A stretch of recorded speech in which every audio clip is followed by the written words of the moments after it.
Ya lo decíamos, es una mañana helada acá en la región metropolitana y en Santiago en particular. La temperatura eso sí va a subir y harto. De los 2,9 grados que marcó la mínima a eso de las 7 de la mañana, vamos a llegar a 20 por la tarde. Los cielos no van a despejar tanto, habrá nubosidad, pero la temperatura de todas maneras va a ser bien agradable en la tarde acá en la capital cuando lleguemos a esa máxima de 20. Para mañana se esperan 19 grados y el miércoles 17. Las temperaturas van a estar más o menos estables durante toda la semana y sin precipitaciones anunciadas para esta semana. En un escenario bien parecido al que vamos a ver en buena parte de la zona centro y centro-sur. Cielos parcialmente cubiertos, sin lluvias y las máximas van a estar entre los 17 a 20 grados desde la región de Coquimbo, por lo menos hasta la región del Biobío. Va a haber precipitaciones de variada intensidad en la región de los lagos y abundante nubosidad en la zona centro y sur del país, y claramente la lluvia fue un alivio para la región metropolitana porque disipó los contaminantes, también por, digamos, los efectos que genera la acumulación de agua en una zona que está con una sequía tan prolongada. Hay que ver cuánto va a durar, porque obviamente las condiciones para que se produzca la inversión térmica y la presencia de contaminantes acá en la región metropolitana se va a seguir dando en la cuenca de Santiago. Ojalá nos dure el aire limpio por lo menos algunos días, y vemos la imagen de la cordillera Nevada. Qué también. bonita cámara. Otra de las cosas que dejó este sistema frontal que pasó el fin de semana con especial intensidad el día viernes y la madrugada del sábado. Bien, 3 días de duelo nacional ha decretado el gobierno entonces a propósito de la tragedia que golpeó a Codelco y al mundo minero en general en la división El Teniente, después de que ya concluyeran las labores de rescate de los cuerpos de los mineros que quedaron sepultados tras el derrumbe producido el jueves. Felipe Hernández está en la Fiscalía de la región de O'Higgins. Comienza ya la investigación, Felipe, para determinar las responsabilidades. ¿Qué fue lo que ocurrió efectivamente? ¿Cómo está? Buenos días. Carola, Seba, muy buenos días. Claro, ahora comienza el trabajo complejo, el trabajo de dilucidar por parte de la Fiscalía, por parte de la Policía de Investigaciones, qué fue lo que generó toda esta situación. Este hecho lamentable en el que finalmente 6 personas, 6 trabajadores de la minería resultan fallecidos. El primero de ellos, Paulo Marín Tapia, de 48 años, padre de 3 hijos, y que lamentablemente fue la primera persona, el primer minero en ser encontrado sin vida al interior del yacimiento. Luego vino las tareas de búsqueda de 5 trabajadores que habían quedado atrapados. Siempre se tuvo la esperanza de encontrarlos con vida. Sin embargo, con el pasar de las horas, las malas noticias comenzaron a llegar y en primera instancia se encuentra un cuerpo, el cual tuvieron que pasar varias horas, más de 12 horas, para finalmente poder identificarlo. Luego, durante la madrugada del día sábado, se pudo dar con la identidad de otras 2 personas más. Y posteriormente entonces es que se encuentra durante la mañana de ayer y la tarde del día de ayer se terminan encontrando los últimos 2 cuerpos que faltaban por encontrar. ¿De quiénes estamos hablando? Vamos a ir detallando. Hablamos, ya les había mencionado, de Paulo Marín Tapia, de Moisés Pavés Armijo, de Gonzalo Núñez Caroca, de Alex Araya Acevedo, de Jan Miranda Ibaceta y de Carlos Arancibia Valenzuela. Son las 6 víctimas fatales de este hecho que lamentablemente se registra a partir del día jueves a eso de las 17:34, cuando un aparente sismo habría sido la causa de este asentamiento del cerro.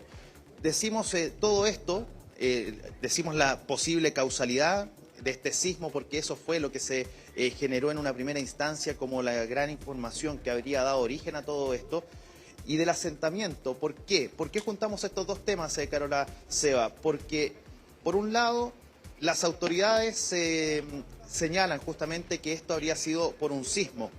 Pero por otro lado, uno habla con los trabajadores que constantemente asisten a la mina, al yacimiento del Teniente, y lamentablemente ellos señalan que esto no fue producto de un sismo, sino que más bien fue producto de que el cerro se asentó. Ellos señalan eso, que se asienta el cerro y cae, pero previo a eso habría habido una especie de alerta por parte del mismo cerro, de la misma montaña, y es que se generó una especie de ruido, y eso es lo que alerta a ellos, porque el ruido fue algo totalmente Felipe. distinto a los ruidos que ellos sentían anteriormente, días antes, porque siempre dijeron que habían crujideras dentro de la montaña, y luego de eso, luego de ese fuerte ruido, se asienta el cerro. Eso es al menos lo que hemos nosotros podido conversar con ellos y que nos cuentan justamente en sus relatos. En algunos casos Claro, fuera de Felipe. cámara, porque son bastante más rudos en el relato. Sí, Seba.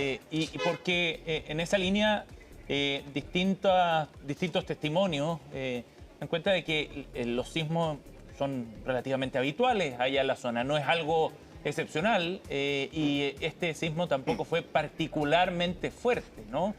Sí a baja profundidad, pero no fue particularmente fuerte. Y eso levanta las dudas respecto a las razones del accidente y del derrumbe finalmente. Y por eso también es tan relevante la señal que tratan de dar desde Codelco respecto al desarrollo de esta auditoría internacional para determinar qué fue lo que ocurrió exactamente. Máximo Pacheco lo plantea en términos bien crudos, para determinar qué hicimos mal, dice, representando a la empresa. Y esa es la etapa que vendrá ahora, considerando además que Codelco en el Teniente está en una fase de expansión precisamente. Esto formaba parte de nuevos desarrollos de túneles, por lo tanto Sí. hay actividad que está planificada, que tiene que ser desarrollada con el mayor resguardo posible. Esta es la peor tragedia para Codelco en más de 30 años. 35 años. Y en ese sentido, Felipe, y complementando lo que plantea Sebastián, ¿hay claridad de que este fue un sismo de roca o de placa, digamos? Porque esa es la pregunta, digamos, del millón, uno podría pensar.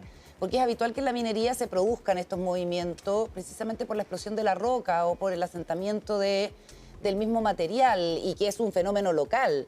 Pero no ha quedado del todo claro, o es idea mía, si esto fue un sismo tectónico de placa que se sintió en todo el sector o que se produjo precisamente en la propia mina. No, todavía no hay claridad respecto a eso, Carola, y eso es lo que van a tener que empezar a dilucidar en la investigación desde la Fiscalía, desde la Policía de Investigaciones y los equipos que van a estar a cargo de todas estas maniobras de diligencias.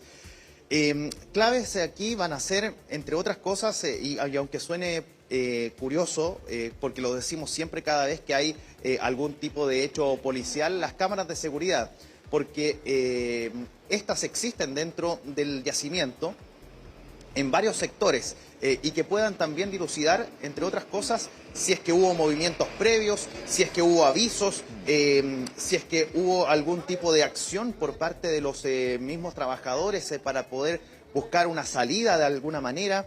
Y por otro lado, la documentación. Documentación que va por dos carriles. El primero de ellos, ayer conversábamos con un trabajador de la mina, de la división del Teniente, y nos decían, ideal que busquen y que pidan las cartas sísmicas, que son las que maneja justamente Codelco, para poder determinar si es que ahí se queda expresado efectivamente el registro de sismicidad que hubo días previos y el día del hecho, el día jueves pasado, previo a las 17:34. ¿Por qué? Porque eso va a determinar si es que esto puede ser que hubo señales en torno a posible sismicidad que podría haber evitado toda esta situación con algún tipo de control previo, con algún tipo de mayor seguridad. ¿Y por qué les digo dos carriles? Uno por ese lado y otro por el lado de los trabajadores, de posibles denuncias, porque ellos se han manifestado en reiteradas ocasiones cuando hemos conversado con dirigentes sindicales, con algunos trabajadores de la mina tan solo que no tienen ningún tipo de fuero sindical. Nos señalan, entre otras cosas, que ellos saben que existían denuncias ante los órganos correspondientes, ya sea Cernagiomín, ya sea la Seremía del Trabajo o la Inspección del Trabajo, donde manifestaban, entre otras cosas, algunos problemas de seguridad en la mina, y también algún tipo de problemas laborales, etcétera. si existían o no algún tipo de advertencia por parte de los órganos ligados a los trabajadores en torno a si existían las condiciones para poder desempeñarse al interior de la mina. Bueno, todo eso es lo que van a tener que reunir las autoridades y principalmente las de la Fiscalía, los persecutores, que ya están reunidos a esta hora en la Fiscalía de O'Higgins. Aquí a mi espalda se encuentran justamente las oficinas. Y el fiscal Aquiles Cubillos llegó, para que ustedes sepan, llegó hace 12 minutos aquí a las dependencias de la Fiscalía para reunirse justamente con el fiscal Morales, que es el fiscal jefe de Rancagua, también el fiscal Víctor Ursúa, que son los 13 fiscales que están más al tanto de esta investigación. Y por otro lado también están analistas del Ministerio Público que van a, ser parte de esta reunión para poder ir recabando mayores antecedentes y viendo qué es lo que se tiene sobre la mesa. Más allá de la documentación, también se tienen los relatos de los testigos, de los ejecutivos de Codelco, porque a todos y cada uno de los participantes de una u otra manera se les ha tomado declaración hasta ahora en calidad de testigos. Más tarde debería haber una nueva reunión, esta vez con la Seremía del Trabajo de la región de O'Higgins y también con Sernagiomín, para que puedan entonces también entregar mayores documentación y mayor información.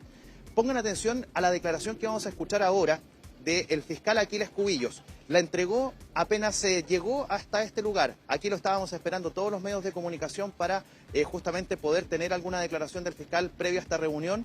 Le preguntamos directamente si es que esa reunión con Sernagiomín y la Seremía del Trabajo, sobre todo con Sernagiomín, va a ser necesaria para poder ellos tener o solicitar mayor información de la ya proporcionada a la Fiscalía, y esta fue la respuesta. Tenemos una reunión de trabajo a las 9:30 con todo el equipo de la Fiscalía y posteriormente a las 8:30 con todo el equipo de la Fiscalía que vamos a conformar. A las 9:30 viene la Policía de Investigaciones, también el prefecto regional con su gente. Acabo de hablar con el director nacional de la PDI para conformar también un equipo especial. Se nos ha ofrecido apoyo desde la Dirección Nacional. Cada uno lleva una investigación dentro del ámbito de sus competencias y por eso necesitamos coordinarnos. ¿La reunión con Sernagiomín fiscal busca que le entreguen más información a la ya proporcionada o no? Sí, por supuesto. Ellos son los especialistas en la materia, son el órgano público especialista. Necesitamos su experticia y que nos den, obviamente, luces de qué cosas deberíamos preguntar, qué cosas tenemos que buscar, qué debemos incautar.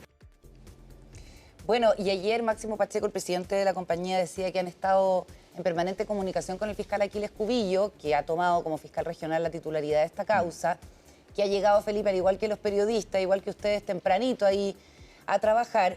Y hay que ver cuáles son los antecedentes previos también, ¿cierto? Porque ayer Máximo Pacheco decía que no había habido denuncias formales sobre la supuesta inestabilidad de la mina, pero hay quienes retrucan eso y dicen desde los sindicatos que esta cuestión se comunicó y no solamente las 2 semanas previas con esta idea de que la mina estaba avisando, ¿cierto? Y que estaba lagrimeando, sino también en instancias más formales. El sindicato de trabajadores, uno de los sindicatos de trabajadores de Codelco en Chuquicamata ha salido a apoyar esto y a fustigar súper duramente lo que consideran una seguridad de cartón de Codelco. Suponemos que la Fiscalía también está intentando llegar a esos antecedentes. Sí, exactamente. Y sumarte otro dato, Carola. El ministro del Trabajo y Previsión Social, Giorgio Bocardo, estuvo también durante todos estos días acá en la ciudad de Rancagua, en las oficinas de la división El Teniente de Codelco. Y él fue consultado en más de una ocasión, porque las dudas, cuando los trabajadores se enteraban de las declaraciones que habían en el interior de la gerencia general de Codelco, se enteraban justamente de que desde el gobierno, desde el Ministerio del Trabajo, señalaban que ellos habían recabado información respecto de posibles denuncias que existiesen en ese tono, y señalaban desde el gobierno, señalaba el ministro Bocardo, que no existían tales. no habían denuncias de ese tipo. Bueno, ellos, después hablábamos con ellos y nos decían, hey, las denuncias existen, las denuncias están los papeles, están las documentaciones, pero en todos los tonos, en todas las formas, tanto el fiscal Cubillos también lo señalaba en la jornada del día de ayer, no hay todavía entrega de esa documentación que señale que habían denuncias por parte de trabajadores, por parte de sindicatos, que señalen que había algún tipo de, podríamos decir, entre comillas, inestabilidad de la montaña, inestabilidad de la mina, para que puedan entonces frenar las faenas y corregirlas. Sin embargo, también, y aquí se los cuento también a modo de quizás de una anécdota dentro de todo, ayer, tras las palabras que entregó Máximo Pacheco en una primera instancia junto con Rubén Alvarado, quien también estuvo presente en esa vocería y que también entregó algunas palabras de lamentación, obviamente, y de consuelo para las familias de las víctimas, también lo hizo el presidente Gabriel Boric después. Y después el presidente se retira del lugar y tuvimos la chance de preguntarle a las autoridades, entre ellas a la ministra de Minería, Aurora Williams. Y ella, le consulté directamente a raíz de los antecedentes que se manejaban. Ayer el fiscal Aquiles Cubillos, dentro de la vocería que se dio para comentar la última identificación de cuerpo encontrado al interior del yacimiento, hablamos del cuerpo de Moisés Pavés Armijo, fue consultado si es que hubo algún tipo de problema para poder realizar las labores de rescate del cuerpo de Moisés Pavés. Y él señala que sí, que hubo un derrumbe que dificultó justamente esas labores, en la misma zona donde se produjo el derrumbe del pasado día jueves. Le consulté a la ministra Aurora Williams respecto de este tema. Si hay esta denuncia respecto en las labores de rescate de este derrumbe que hubo en la mina, si ya hay antecedentes que el teniente 7, que es donde fueron encontrados los cuerpos de los 5 trabajadores malogrados, que el teniente 8 está con problemas y con daños a propósito de este asentamiento del cerro, y el proyecto Andesita también está con cuestionamientos y con daños, bueno, ¿es seguro poder trabajar en ese lugar? Y la respuesta fue, hoy no podemos tener un blanco o un negro. Tenemos que preocuparnos de otras cosas, como por ejemplo saber cuál fue la real causa de este hecho. Una respuesta que la verdad no dice mucho. Claro, ¿Para qué vamos no aclara a decir mucho. Lo contrario? No aclara nada, de hecho, no aclara nada. Y ese es el punto, que hasta ahora todavía no hay ningún tipo de claridad al respecto de todo lo que Felipe, pasó en esta situación. Y en lo concreto, ¿la mina está cerrada o no? El sector que está afectado, el resto se supone que las faenas están suspendidas, pero se entiende que se puede seguir trabajando en otras zonas, las zonas que sí tienen algún tipo de labor, que se pueden ejercer labores, pero la zona propiamente tal, donde ocurrió todo esto, hoy día tiene otras características. No es una zona de solamente del derrumbe, sino que hoy día es una zona de sitio de suceso. Por lo tanto, ahí se encontraron 5 personas fallecidas. Y tiene que ser trabajado por los equipos especializados, tiene que ser trabajado por los peritos de la Policía de Investigaciones y por todos los que están trabajando en ese aspecto para poder dilucidar qué fue lo que sucedió y también lo que sucedió con estas personas. Un dato final, Carola Seba. Ayer en la tarde, después de las palabras que entregó el presidente, afuera de la división de la gerencia de las oficinas de Codelco, acá en Rancagua, estaban en el exterior familiares, amigos de la familia de Alex Araya. Ellos señalan que hay una problemática importante. Les doy un dato entre paréntesis. Solo se han entregado 2 cuerpos, el de Paulo Marín y el de Jan Miranda, a sus familiares. Los otros 4 se mantienen en el servicio médico legal. El caso del cuerpo de Alex Araya todavía no va a ser entregado, al menos así se le dijo a la familia. Sin embargo, hay una polémica en esto, porque en su minuto la familia de Alex Araya dijo que los habían llamado del servicio médico legal para decirles que les iban a entregar el cuerpo de Alex a las 12 del día de ayer, porque ya estaba identificado, porque ya estaba todo listo para que ellos pudieran llevarse el cuerpo y realizarle la correspondiente despedida. Pero a las 12 del día no hubo llamado para que lo fueran a retirar.